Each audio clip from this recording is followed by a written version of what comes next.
Hi, this is Donna Gates with Body Ecology Living. Thank you very much for joining us today. I think you're going to have, I actually think you're going to be inspired by my guest today. His name is Zac Adams. Zac is an award-winning filmmaker, a two-time Emmy nominee, and director of films, music videos, and documentaries. So, I really believe strongly that documentaries have a powerful force in our culture, that they are doing a lot of the very best educating out there, and they inspire us and they get us to make changes in our lives. So I'd like to welcome our guest today, Zac Adams. Thank you, Donna. I appreciate you having me today. Well, we know each other because you've kindly asked me to be in a couple of your films, and of course I'd like to talk about those films and let people know about them. But before we get into that, would you just tell everybody a little bit about yourself? Like, you're really more than a filmmaker, and first of all, I'd like to know when did you start making films? What made you want to make films? Well, I'm originally from Nashville, Tennessee, and started making films when I was about 14 or 15 years old. My parents got this old kind of camcorder back in 1992, 93, I think it was, and just started rounding up my friends, my brother's friends, all the neighbors, and making these really at the time, we thought we were making Citizen Kane, but you look at them now and they're just unintentionally god awful. But we thought we were doing something and making movies like out in the woods and just writing stories and everything, and just kind of somehow kept with it 20 years later. Did your parents realize they had a filmmaker on their hands? Either that or a nuisance, because, we would always be like, yeah, Mom, we'll be done shooting by 10 p.m., which always meant 1 or 2 a.m. So whatever I said we would be done shooting, they would always add 4 to 5 hours to it. Fortunately, now we've learned and and grown and learned from our mistakes and everything.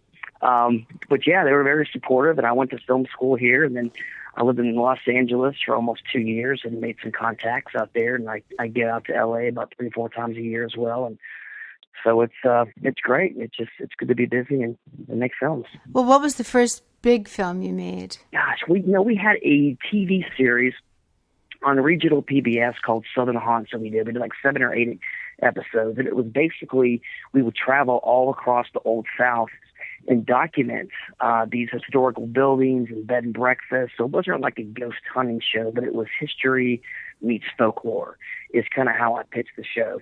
And we went to New Orleans and Savannah and Charleston and parts of Kentucky and Arkansas and just kind of all over the place, all across the South. And that was a lot of fun. So that kind of put us back on the map, and we did that.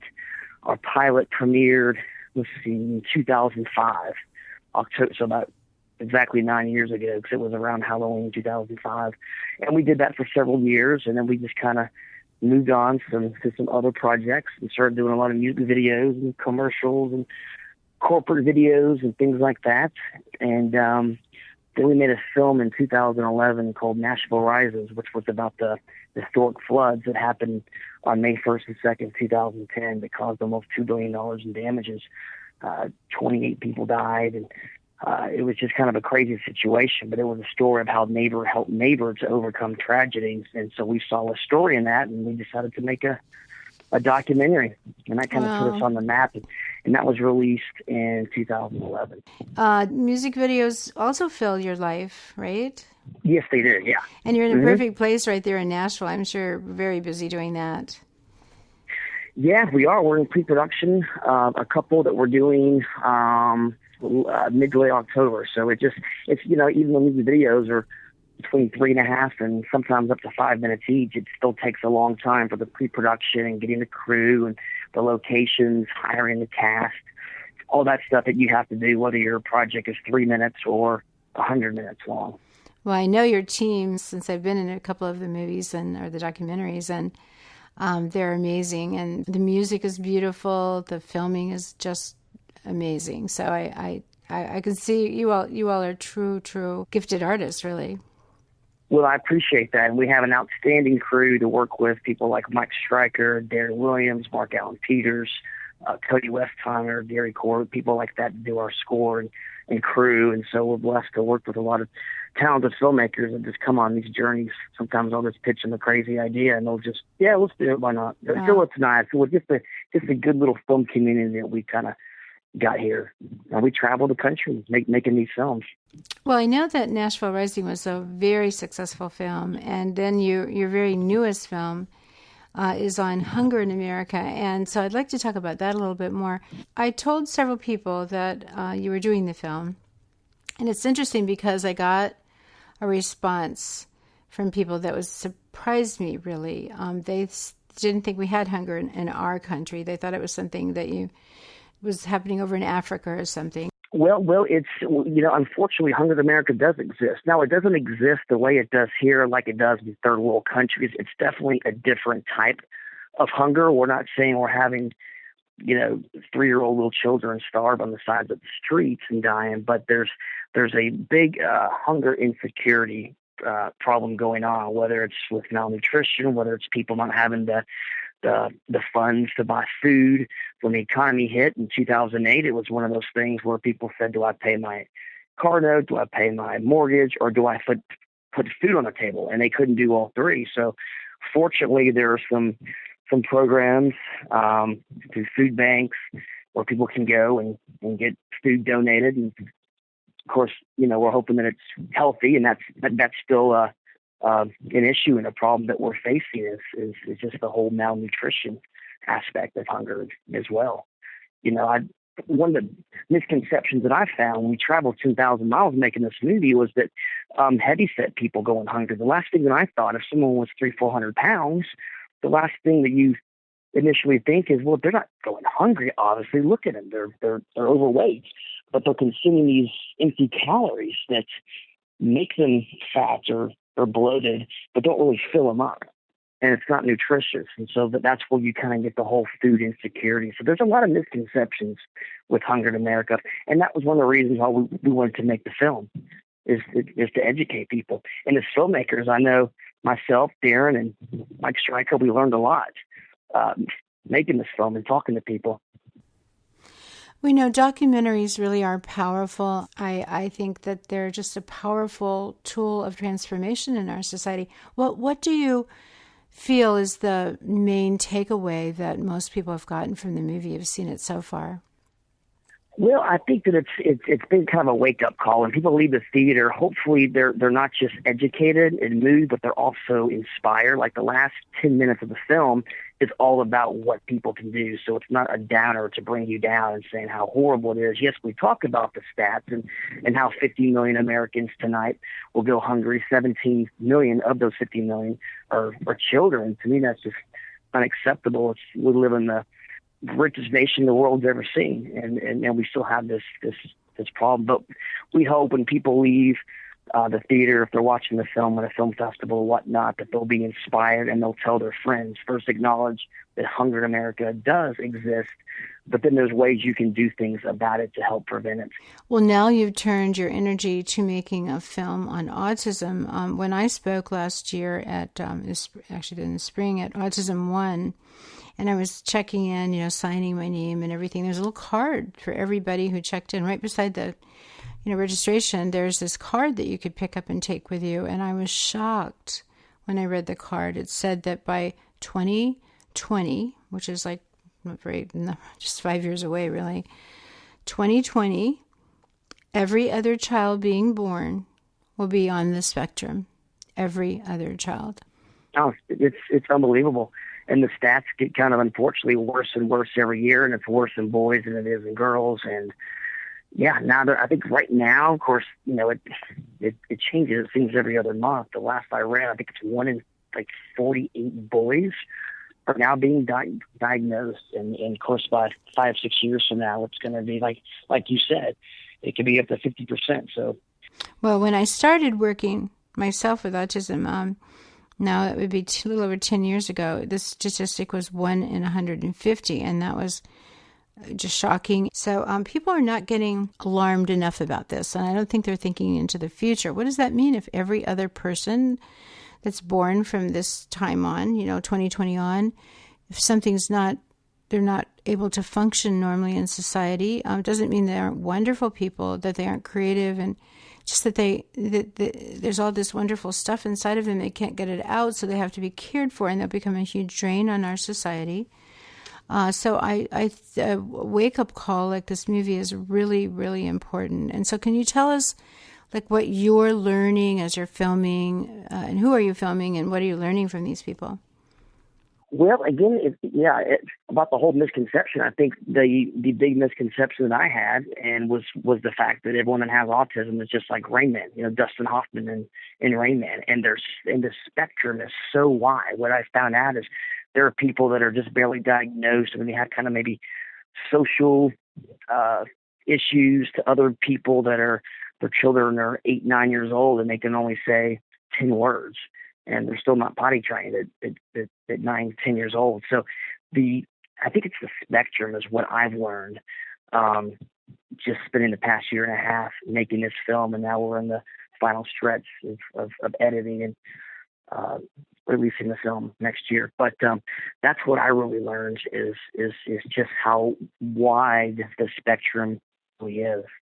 Is there anything after talking to all these different people who are in the autism world, is there anything that you would say to young parents to be, people that want to have a child and are probably scared to death because they could be that baby could be one of those two that are on the spectrum, the every other one? What would you say?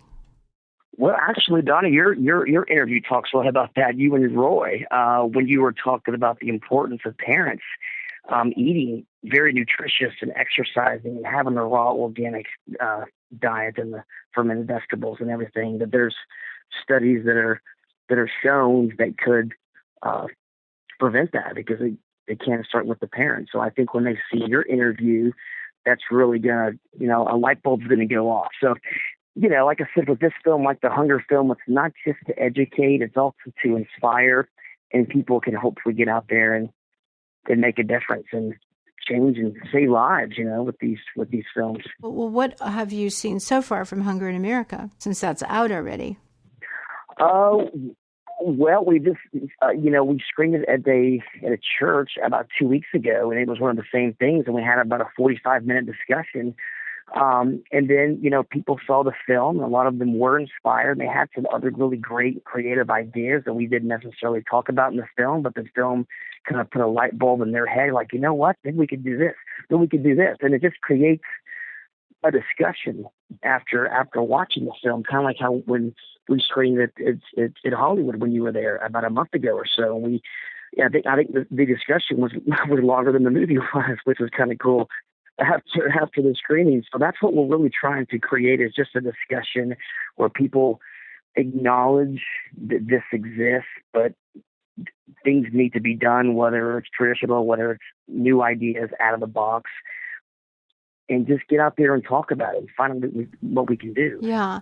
And, I'm in the discussion that you're talking about where I was there in Hollywood, one woman brought up hunger in colleges actually exists. And I had never even thought about that before. I know that children, kids go off to school and they're on their own, but they usually run out of money and they don't have the education to make wise food choices and everything. And I have a real intention to someday go after, go to that group. And I hope other people are thinking that way too, because they are the parents who will have the children that are not going to be very healthy.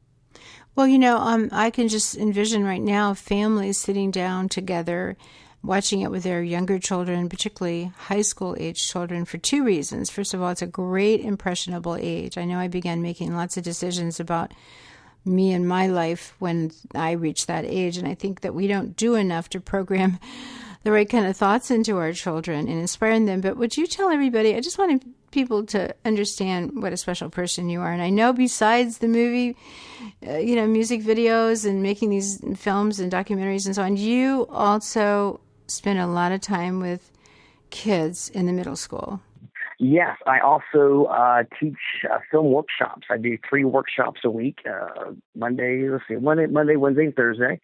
And it's a really cool program. It's called Young Filmmakers Workshop, and I kind of created this class about 10, 11 years ago because I always wanted to be a filmmaker when I was a kid, but we had no workshops really or classes about filmmaking. We had some stuff about theater camp and drama and acting, but I was always more a behind the scenes guy. I never really was too interested in being in front of the camera. So just started this program and just started kind of cold calling schools across Middle Tennessee and pitching them the idea at different private schools. And started teaching, and we've got some really amazing films that come out of these classes. Some of these kids are as young as 8, 9 years old in some of the groups, and you'd be blown away. Some of the stuff coming out from these kids' minds. So it's a very hands-on production workshop. The students write, produce, direct, act, and film.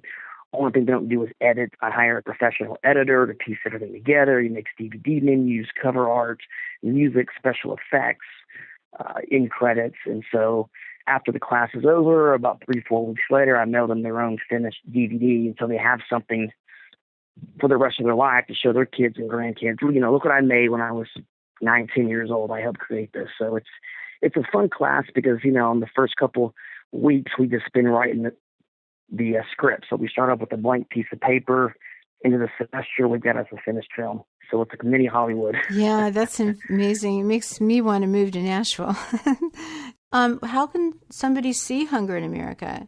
My production website, my company is called skydivefilms.com. That's where people can check out all of our stuff, from music videos, documentaries, commercials. If you want to actually physically watch all of Hunger in America in its entirety, which is about an hour long, you go to fmtv.com. That stands for foodmatterstv.com. And then the official website is hungerinamericamovie.com. And then for Autism in America, you can see clips and everything. That film won't come out till probably February or March of 2015, but that official website is autisminamericamovie.com. Although the easiest way to do it, just go to my production website. Sorry about seeing all these websites at once. That's, you know, again, skydivefilms.com. If you go to skydivefilms.com, it'll take you everywhere. You just click on the poster of these films and boom, it takes you instantly to where you can watch Hunger in America at fmtv.com in its entirety. You can see clips and everything. So that's Skydive, DIVE films. Correct. Skydive, skydivefilms.com. That's the name of my official production company. Thank you so much, Zac, for being on here. It's just a beautiful movie, beautifully filmed and edited, and the music is beautiful. So it's just something I encourage everybody to see. Thank you for listening, everyone, and for subscribing to Body Ecology Living with me, Donna Gates. Let's work together to make this a happier, healthier world.